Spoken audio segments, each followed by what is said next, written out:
name's David, and I'll be your examiner today. And what's your full name? My full name is ABC.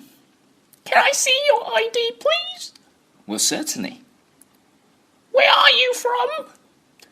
I'm from Vietnam, from the capital city of Hanoi, to be specific. Right. Do you work or study?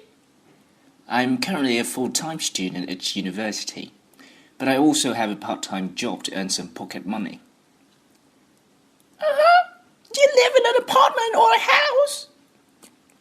I live in an apartment not too far from the city centre.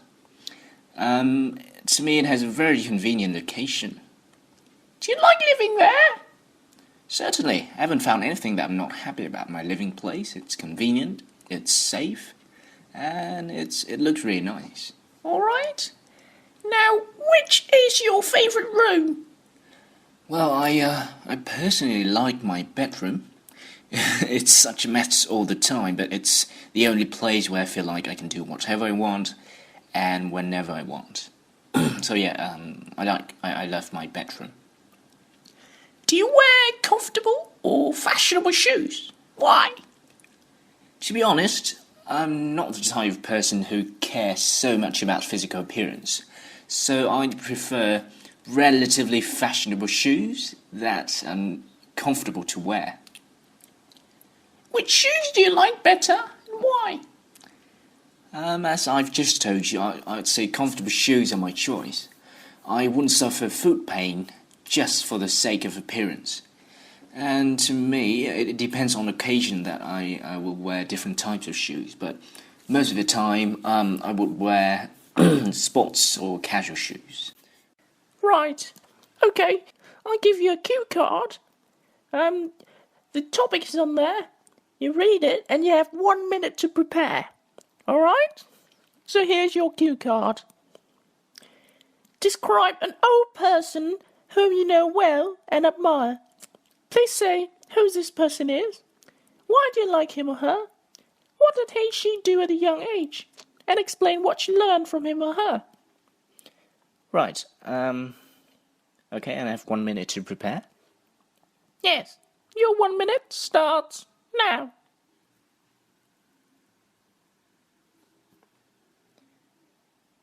Okay, your time is up. Now it's you have 2 minutes to present your answer. Alright, I've met so many people in my life before, and everyone has a different impression of who they are, what sort of personality they possess.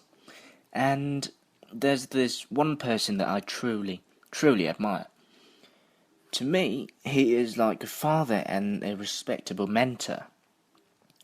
And that's my distant uncle that I'm talking about.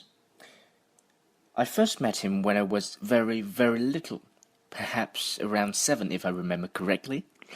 At that time, he was a sailor on a very large ship that travelled across many countries, sometimes even across different continents.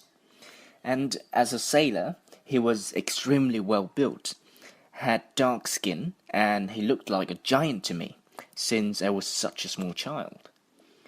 It is really funny that I thought of him as Popeye the Sailor Man. You know, the cartoon character on TV. Yeah, that's the one.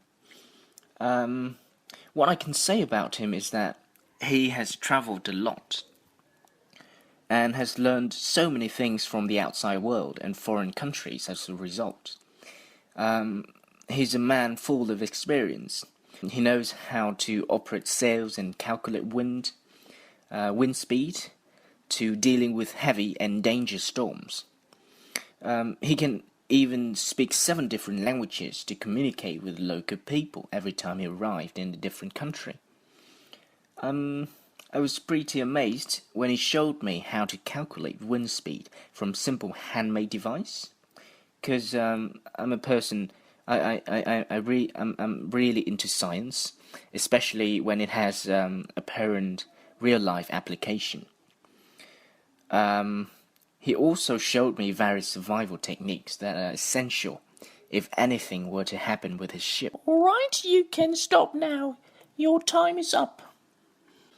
Do you think an old person can always give good advice to a teenager? Well, I suppose that really depends on what the advice is about and how experienced that old person is. But most of the time, old people have lived and experienced more events than youngsters, well, generally. So, if the circumstances are similar, I think old people can certainly give excellent advice to help young people avoid troubles. Yes, but since different generation has a distinctive set of problems, I'm sure that some advice may not work properly. Okay. Is it better for an old person to live alone or with family? I think this is a matter of culture, really. Generally, you can see that there is an obvious difference between the East and the West. People in the UK or US often do not live with their parents once they reach adulthood. The parents are often left in retirement homes if they cannot take care of themselves.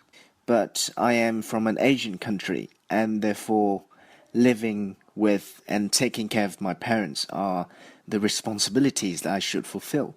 So my answer to the question would be yes, it is better for old people to live with their family.